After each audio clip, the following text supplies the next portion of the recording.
өрт кагуучу аппаратты интернеттен карап жүрүп, ошо тергенден, кыйналгандан ушул нерсени ойлоп жасап көрөйүкчү деп жасадык. Бул негизи разбордай. Любой машинага, жеңил машинага дагы дөңгөлөктөр отдельно болот, ар бир саптары отдельно болот. Мына бөлөк-бөлөк чечилет да, курама болуп туруп курап калат да. 9 жаасы бар. Жанагы боз үйдүн түндүгү сыяктуу эле. Ошо ар бири ушундай өзүнүн уячаларга салынат. Жок кой бериңиз, Кел кызым. Кел кызым, сала бер.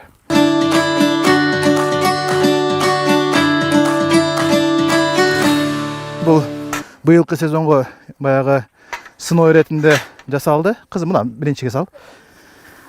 Бул радиусу ар бир жаачанын радиусу болот. Биринчи жасалганы бул азыр жасалганы бүгүнкү күндө 4 метр. 4 метр бул ар бири кирип чыгат. Кирип чыкканда дарактын радиусуна жараша 6 метрге чейин кичинерип чоңоюп турат. Так.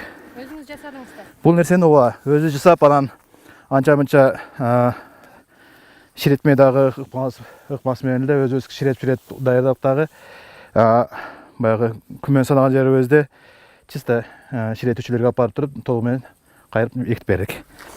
Эми бул эң акырындагы жаачалары бул өзгөчө болот. Себеби бул даракты барып кучактап жаап калыш керек.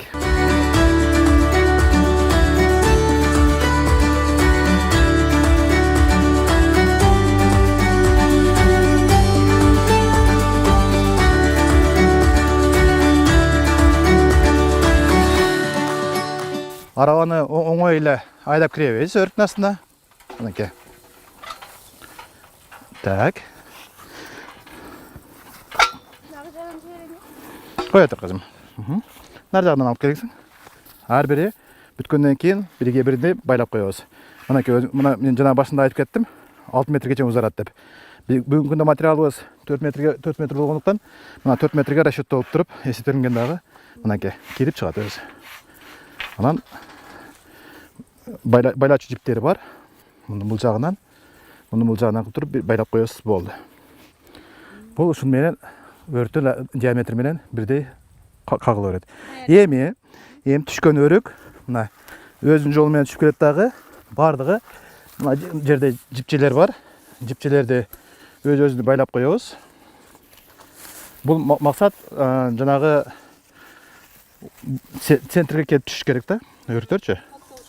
Ушул жерге келип топтолуп калат.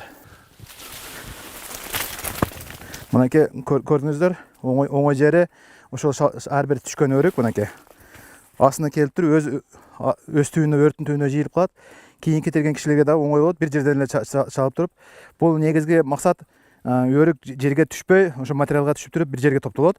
Жеңилдейт. Экинчиден түшкөн өрүк ошол жерге түшкөндө закка жебейт да.